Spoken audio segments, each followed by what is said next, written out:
When you were doing the study of the fish oil that you saw in the beginning, it decreased triglyceride and cholesterol. Did you make any correlation with heart disease or any downstream disease from the cholesterol? No, when you feed for a month, you're not going to change anybody's heart disease rate. And you're right, we didn't know inflammation or kind of silent inflammation, as the term is kind of out there now, was not on the radar at all. Back then. What was on the radar was blood clotting and platelet function and blood clots that were thought to cause heart attacks. This was the original idea of the Danish investigators, was that the omega-3s were actually making the blood thinner, like aspirin does, and made the blood less likely to clot in inappropriate places, like in your heart. And that's why it was protecting against heart attacks, because it was anti-thrombotic, not because it lowered lipids or triglycerides. It was because it was affected the platelets. Amazing. So hold on. When did this link happen, that fish oil decreases risk of heart disease? Because we heard you say you did the first study, fish oil decreases cholesterol. When did the link happen that fish oil decreases cardiovascular disease? That probably came in 1989 with a paper from a guy named Michael Burr in England, who did a randomized study in people who had had a heart attack and survived it. And he wanted to test the effects of different kinds of diets on preventing a second heart attack, because he knew they were high risk for heart attack because they'd survived one already. So he did what's called the DART study, Diet and Reinfarction Trial. And the DART study randomized these people to either a low-fat diet, kind of American Heart Association type, a high-fiber diet, or a high-fish diet. And he watched them for 2 years, 2 or 3 years, yeah. And what they found was there was no difference in heart attack rates in the high-fiber and the low-fat diets. But in the fish group, the rate of heart attacks and total mortality was significantly reduced. Wow. So that was the first human experiment, randomized trial that showed that it didn't really necessarily mean it was omega-3. It was fish. It was fish oil. It was a lot of fish, oily fish. Oily fish, yeah. But it's a pretty short jump from there to omega-3s. And then, I think 10 years later was until what's called the GC Prevenzione studies, an Italian study, where they actually gave omega-3 capsules to those kinds of patients.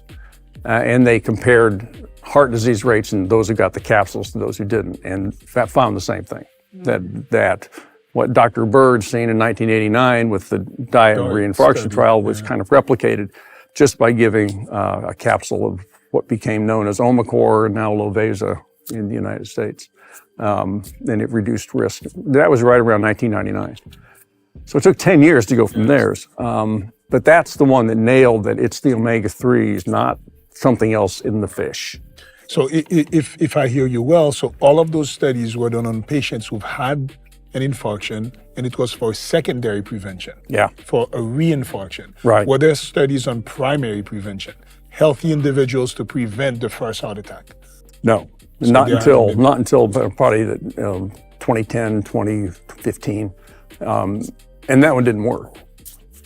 And partly, it didn't hurt anybody, but no, there was no benefit. After those first two trials, I guess the third trial that's important was called the JELIS trial, was a study in Japan. This was a very gutsy study, in my view, to try to give Japanese people who have the highest omega-3 levels in the world. Their fish consumption. Why are we doing a study in Japan? These people don't need any more omega-3. Yeah. But this group, I recruited over 20,000 people, took 20,000 people to show this, and they gave them about 1.8 grams of EPA. So it was just EPA, not EPA and DHA. And in that study, they found a significant reduction in risk for heart events, even in Japan. And so that was 2007. So there was a lot of excitement about omega-3 in those days, in the first decade, particularly of the 21st century, because all the studies were pointing in the right direction. Well, when you do all these big studies and they look great, people want to replicate them. They want to try them in different settings, in primary prevention, for example. And so a bunch of trials were done. And many of them, maybe some were only a year long, some used pretty low doses of omega-3. They used people who had already, were actually on very good other background medicines, because we were able to, with statins, we were really able to lower risk for heart attacks pretty well. So the medical world was changing over that time. Therapies were getting better. And so they were adding omega-3 in that setting, and then it wasn't doing much. And people were going, what's going on? I don't get it. Is it good or is it bad? And it's part of the roller coaster of the omega-3 story. Because until really about 3 years ago, when a study called Reduce It came out, which was a 4 grams of EPA high dose study. And it was very successful in reducing risk, even in the context of people on statins and other background meds. It worked great. Part of the problem with that one is the placebo they gave in that study, which was called mineral oil. It wasn't like a corn oil you got to give a placebo of some kind. This mineral oil may have been actually causing some inflammation, or making things worse. It wasn't really just innocuous. Right. So, yeah. So, you have a difference between the active group got an EPA and the placebo group that's not supposed to have any impact at all. But if the placebo is damaging, it looks like the drug is good. Even better, yeah. So it's kind of there's a big question mark around that study now. So I'm still on a roller coaster ride, by the way. Yeah, okay, man. No kidding. And I didn't mean to. No. It is a complicated No, it's subject. a super complicated subject. So, from and I know that this is going to be a very difficult question for a mind like yours with all the research that you have, but just in sort of like a simplified form, what are some of the mechanisms actually, because there's no question that omega-3s help with cardiovascular, cardioprotective effects. So how do you see the mechanism of action and how for the mere mortal? The mere mortal. Because how does been that swimming work? in this sea for 40 years, right? How does this work? Well, yeah, omega-3s do a lot of things. Like I said, first of all, they do lower triglyceride levels, a blood lipid that's related to risk for heart disease. So that's not nothing. That's something. They also do thin the blood, and that's good. I think particularly in Western cultures, our blood is too sticky and too likely to clot. Which, by the way, it's counterintuitive for me. I would think an oil makes it thicker, right? Oh, interesting thought. Yeah, that's where the metaphor breaks down. That's a mere mortal. Exactly. There you go. Yeah, I mean, I do like the metaphor of take omega-3s for oils to make your cells work better, more fluid, and that's true. Okay. But there is a particular cell in the blood called a platelet, which is a little thing that when you get it cut, it gets real sticky all of a sudden. Right.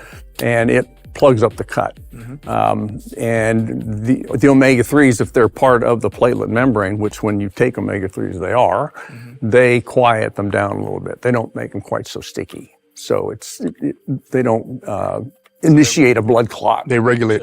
They regulate that. And that's part of but I think to your point, it's probably evolution. It's probably inflammation that the omega-3s have just quietly shut it down across. That's why I think omega-3s are important through the whole lifespan, not just to be used as a drug, which is the problem with all these studies I was talking about. The mindset is it's a drug. We're going to use it for 4 or 5 years in people who are in their mid-60s who've already got plenty of disease, and we're going to try and turn that battleship around with a fish oil. Well, come on, it's just asking too much. And so it doesn't work in some given study done in a drug model, and people say, omega-3s don't work. Right. Well, it don't work for what? Is the question. Correct. You're testing it in the wrong way. You should be You're asking the wrong question. You're asking the wrong question. Right. The question is, what happens if you give it for 50 years? Yeah. In terms of longevity and quality of life, Right, exactly. And nobody's going to do a study that's 50 years long. Right. So you're stuck with this, all these negative trials, not all of them, there's a few of them, but the medical community in general, the cardiologists in particular, they just think of drug trial models, and if omega-3s didn't work in that trial over there, they don't work. Don't bother with it.